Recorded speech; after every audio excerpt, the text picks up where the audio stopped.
Vamos a resolver algunos ejercicios de repaso de la primera ley de la termodinámica. Sé que ha pasado mucho tiempo. Lo único que les deseo es que se cuiden, se guarden. Espero que su familia y ustedes estén bien. Eh, pero estamos ya bastante tiempo sin pasar clases. Sé que este modo no es el adecuado, pero de alguna manera ha de servir para que podamos avanzar, y ante este nuevo problema hay que ver cómo adaptarnos. Hoy vamos a resolver tres ejercicios de repaso. Este tipo de ejercicios ya lo hemos resuelto. Repasen en sus cuadernos. Lo que les voy a pedir es que para la siguiente clase, para el día martes, puedan repasar todo lo que es cambios adiabáticos y luego ir avanzando paulatinamente. Empecemos con este primer ejercicio.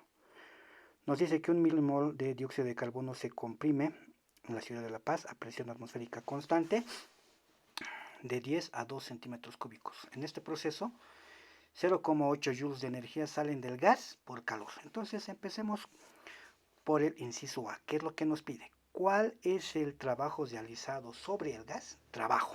Entonces, ¿qué es trabajo? Trabajo de expansión es la presión externa por el cambio de volumen.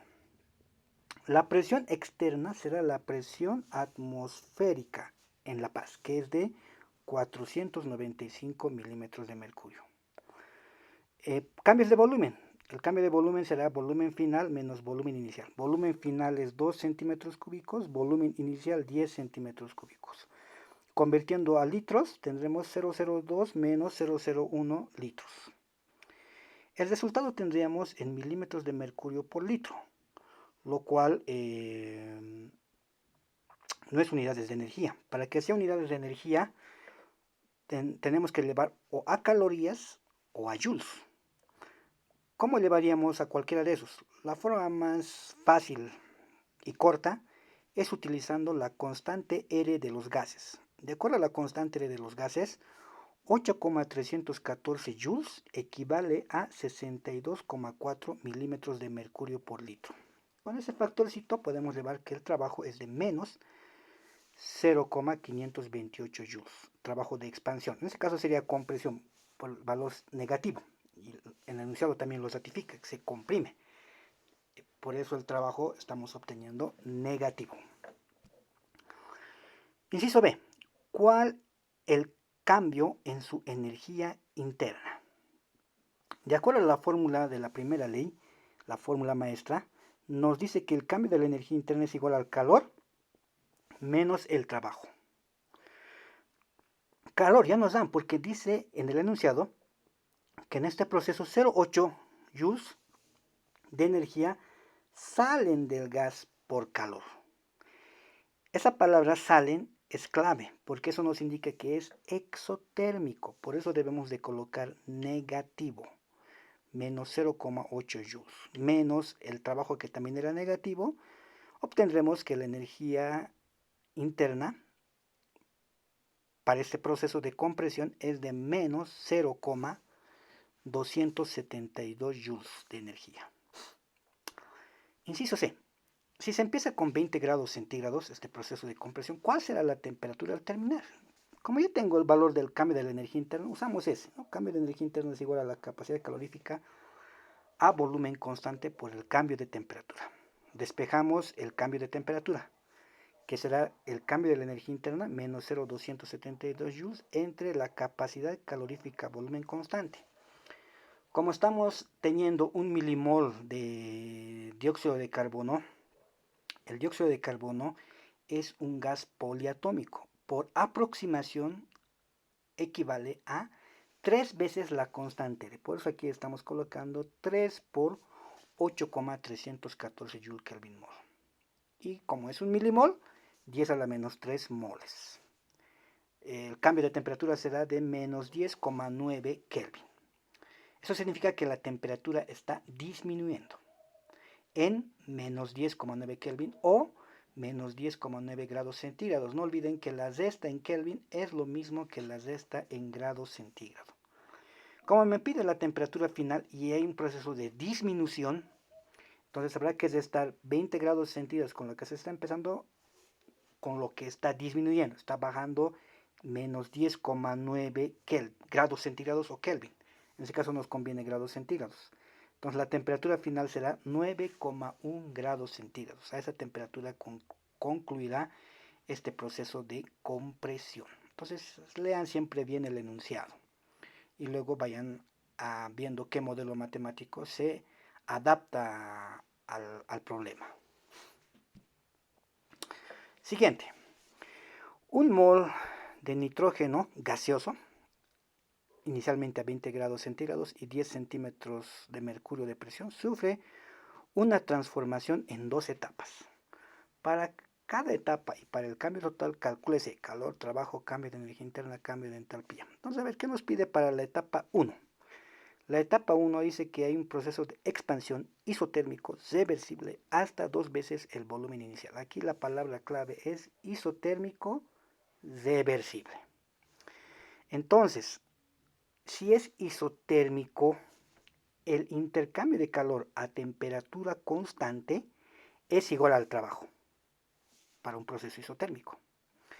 Reversible. Los trabajos reversibles equivalen a nRT por el logaritmo neperiano del volumen final sobre el volumen inicial.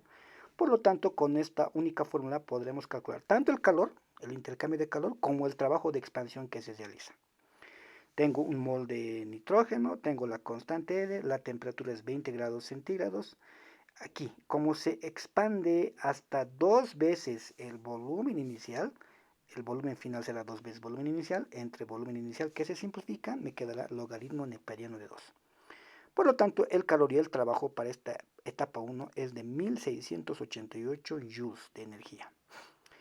Para el cambio de energía interna y para el cambio de entalpía es fácil porque esto es un proceso isotérmico, o sea, no hay cambio de temperatura. Cambio de temperatura, cero. Por lo tanto, cambio de energía interna y cambio de entalpía, cero.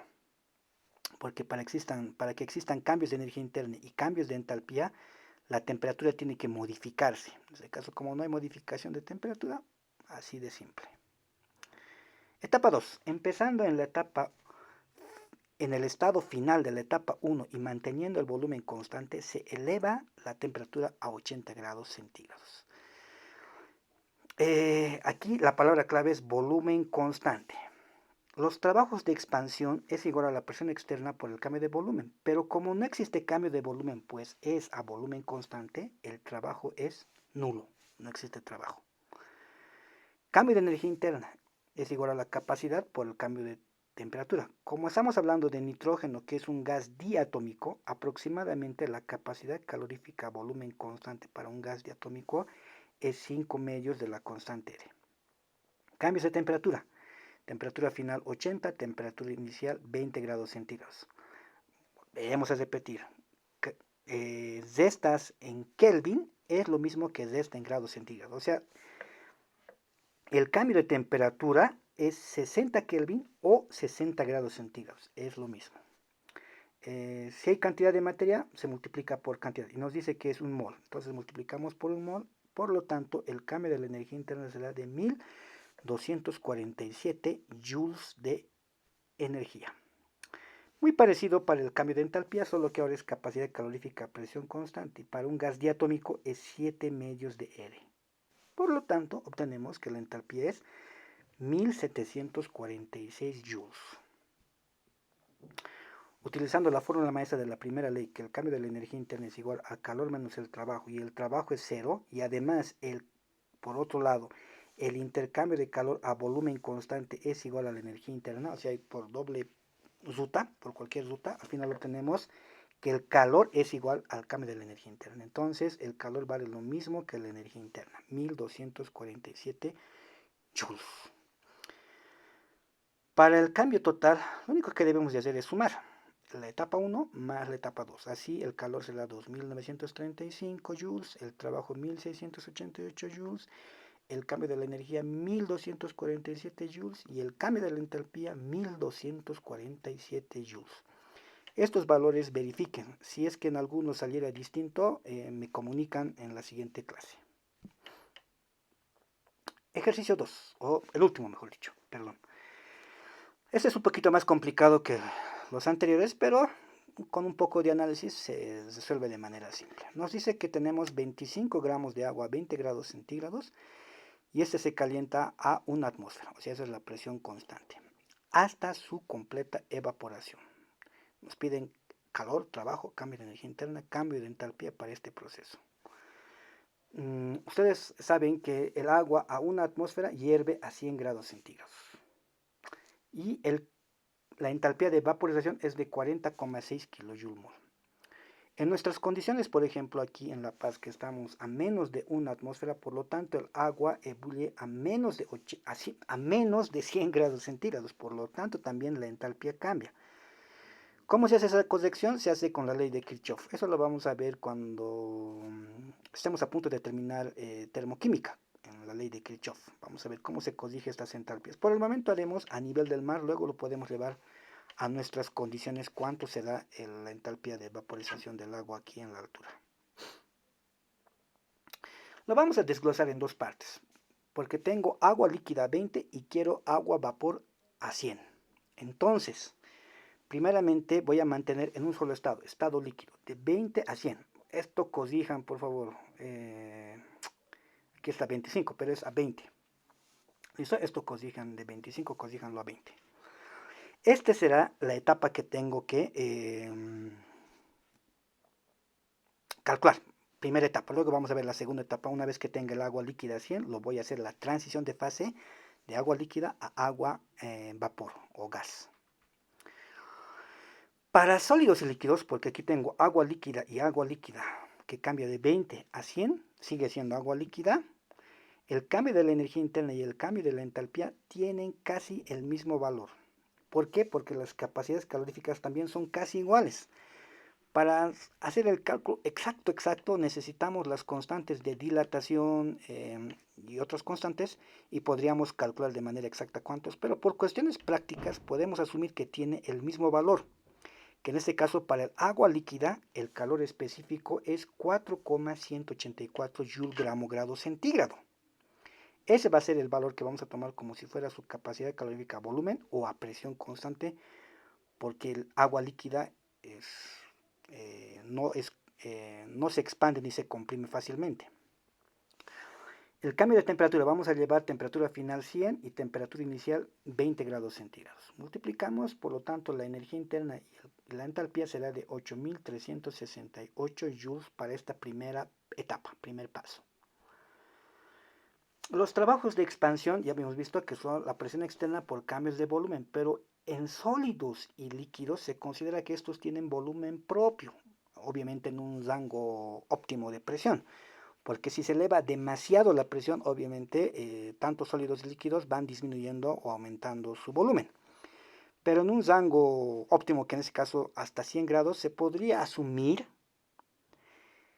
que no hubo cambios de volumen, por lo tanto el cambio de volumen cero, aunque sí hubo. La manera de poder calcular es tener cuánto es la densidad del agua a 25 grados centígrados y cuánto es la densidad del agua a 100 grados. Una vez que tenga a 20 grados centígrados y a 100 grados centígrados y tengo la cantidad de materia, hago el cambio de volumen. Pero ha de ser insignificante. Si hicieran ese trabajo, se pueden tomar esa molestia con densidades. El trabajo va a salir casi cero, o sea, 0, algo obtendremos, ¿no? 0,1, 0,2, pero será un valor relativamente bajo en comparación a 8000. Por eso es que por cuestiones prácticas se asume que es cero.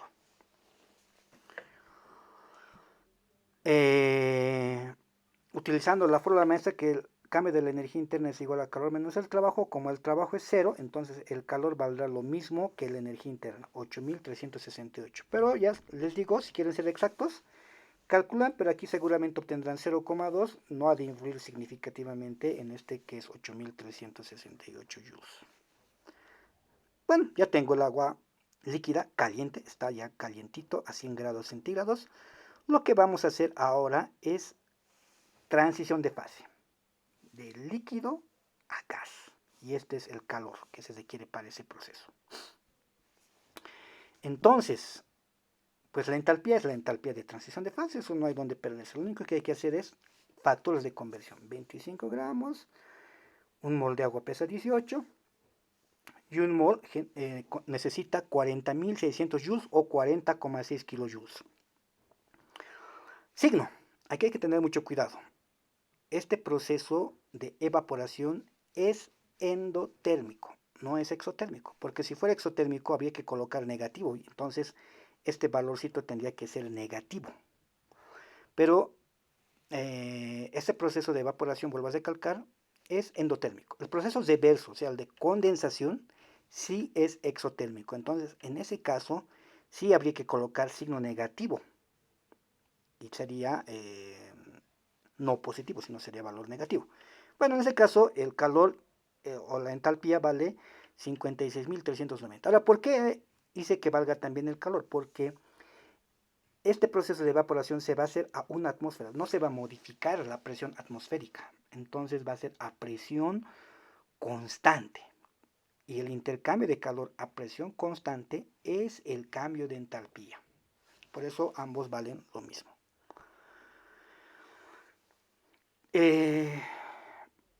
Para el trabajo de expansión sí va a haber cambios de volumen porque ahora sí hay moléculas gaseosas. Si bien este era líquido, este es gas, es vapor. Por lo tanto, sí el cambio de, el trabajo de expansión sí va a existir y va a ser significativo. La manera más correcta sería, vuelvo a recalcar, teniendo la densidad del agua líquida a 100 y la densidad del agua gaseosa o del agua a vapor a 100 grados centígrados. Restar ambos volúmenes y tendríamos el cambio de volumen. Pero como no me dan, de manera aproximada podría calcular de la siguiente manera, que será igual al cambio de moles gaseosos por RT. Esto es por la famosísima fórmula Pavo-Daton, ¿no? Presión por cambios de volumen será igual a cambios de moles por RT. ¿Cómo se calcula el cambio de moles gaseosos? Pues hay que restar moles gaseosos de los productos menos los reactivos. Entonces, si nos fijamos en la ecuación, sí tengo un mol gaseoso. Aquí tengo un mol gaseoso, 1, menos en los reactivos. En los reactivos no tengo moléculas gaseosas. El agua está en estado líquido, por lo tanto 0. Entonces el cambio valdrá 1. Reemplazando 1 por la constante por la temperatura de ebullición 373 Kelvin por la cantidad de materia, el trabajo de expansión será de 4.307 joules. Ahí sí es positivo, ¿no? Porque se está expandiendo. Y vuelvo a decir, es significativo, no va a salir como el anterior 0, algo. Aquí es 4.000. La fórmula maestra, cambio de energía interna es igual a calor menos el trabajo. Entonces ya tengo calor, que es lo mismo que la entalpía, 56.390 menos 4.307. Cambio de la energía interna será 52.080 joules. Y totalmente distinto, ¿no? Como hay una molécula gaseosa, 56.000 no es lo mismo que 52.000. Totalmente distinto. En cuanto a los valores numéricos, chicos, siempre tengan cuidado de trabajar con 4 cifras. Trabajar con más, con 5 o 6 cifras, pueden hacerlo, pero es muy engorroso, muy moroso. Tienen que escribir 7 números, 8 números. Y además no ha de influenciar demasiado en los resultados. Pero tampoco manejen pocas cifras. A veces tienden a utilizar solamente 2 cifras significativas. Si van a utilizar solamente 2 cifras significativas, los resultados se van a separar totalmente. Los que yo voy a obtener y los que ustedes van a obtener va a ser totalmente distinto. No debe de pasarse más allá del 5%. Entonces, lo ideal, lo recomendable es que manejen 4 cifras significativas. Ahora si quieren pueden trabajar 5, 6, 7, pero vuelvo a decir, toma tiempo. Ahora lo único que debo de hacer para el proceso global de agua líquida, agua vapor, es sumar las 2 etapas que hemos calculado anteriormente. Entonces el calor será 64.760 joules, el trabajo será 4.307 joules, la energía interna será 60.450 joules y el cambio de la entalpía será 64.760 joules para este proceso de evaporación del agua. ¿Sí? Obviamente no nos decía que hay que desglosar, pero hay que buscar nuevamente caminos alternativos para que nos resulte fácil y más sencillo hacer el cálculo. Bueno, vuelvo a decir, chicos, repasen por favor vayan resolviendo la práctica número 3, ya se les va a pedir, una vez que terminemos este capítulo de procesos adiabáticos, ya les voy a pedir la práctica y luego entraremos a termoquímica. Chicos, estudien, protéjanse, cuídense y que su familia y ustedes estén a salvo. Hasta la próxima, muchachos.